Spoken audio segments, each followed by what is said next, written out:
Hello जनता, क्या हाल चाल है आपका। स्वागत है हमारे रंगारंग भोजपुरी चैनल पे। आप लोगों का स्वागत है। और काफ़ी दिनों बाद यहाँ पे मुझे देखने को मौका मिल रहा है आपको। इसके पहले आप लोग हमको सेफ्टी स्पीच करते हुए देखे होंगे। तो आपका स्वागत है फिर से एक बार चैनल पे, रंगारंग भोजपुरी पे। और इसके जो हैं क्रिएटर जो हैं काफ़ी अच्छे हैं, जिनका नाम जितेंद्र कैमूरी एक्चुअली में वो सिंगर भी हैं, जो कि हमेशा आपके ऊपर कुछ ना कुछ एक्टिविटी कंटेंट लाते रहते हैं, जिसके माध्यम से आप लोग को एंटरटेनमेंट मिलता रहता है। वैसे ही आज की एक उनके थ्रू आपको एक गाना प्रस्तुत किया जाएगा, जो कि काफ़ी अच्छा है। भाव उसका 26 जनवरी के ऊपर है, जो आने वाला है अभी 26 जनवरी उसके ऊपर है 2023 का। तो काफ़ी झकास और जानदार इनके द्वारा आप सिर्फ उनके भावनाओं को ही समझने की कोशिश करिएगा गीत के माध्यम से, है ना। फिर आपका स्वागत करते हैं कैमूरी, जितेंद्र कैमूरी। ये है हमारे जितेंद्र कैमूरी जी, सिंगर, जो कि कैमूर जिला से आते हैं। और काफ़ी अच्छा इनका जो कि गाना गीत होता है, आपको पूरा सुनना चाहिए इनके। और क्या बोलते हैं, उस भावनाओं क्या है, आपको कमेंट देना है और आप उसके हिसाब से सब करना है ना। ठीक है, चलिए। तो इस चैनल में सभी जनता जनार्दन, हमारे समस्त भोजपुरिया समाज को प्रणाम है। और मैं एक 26 जनवरी के शुभ अवसर पर सॉन्ग गाने जा रहा हूँ। अगर अच्छा लगे तो लाइक कमेंट जरूर कीजिएगा।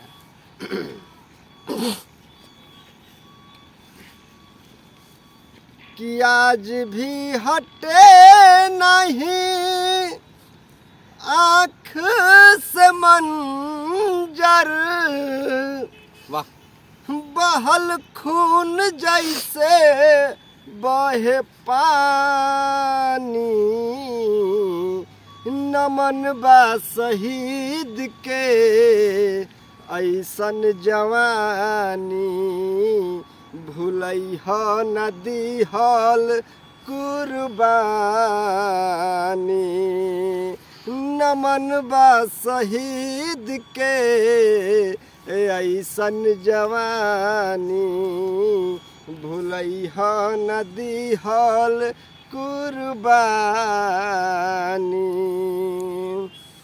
केहू के बेटा गईले, केहू के भैया, केहू के गोदी उजड़ल, केहू के कलैया,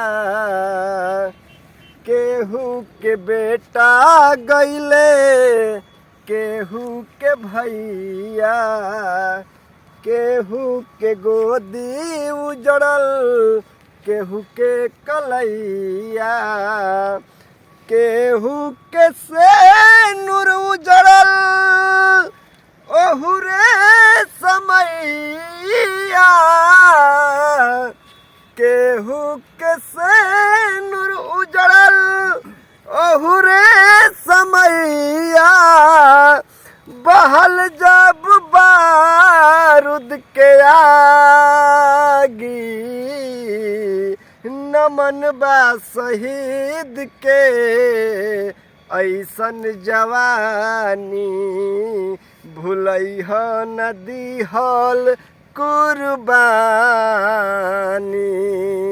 नमन बा शहीद के ऐसन जवानी, भूलई हो नदी हल कुर्बानी।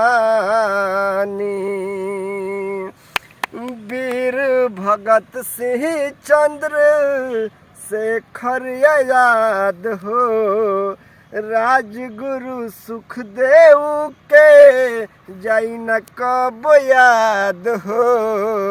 वीर भगत सिंह चंद्र शेखर आजाद हो, राजगुरु सुखदेव के जाई न कब याद हो। नाम बाजतेंद्र अखिया लिख ले दुलारुआ, वीर शहीद के कहानी, नमन बा शहीद के ऐसन जवानी भूलैह न दिहल कुर्बानी नहीं मन बा शहीद के ऐसन जवानी भूलैह न दिहल कुर्बानी। धन्य व्यास जी, धन्य है, धन्यवाद धन्यवाद। धन्य है। बहुत बढ़िया गाना गा रहे हैं आप।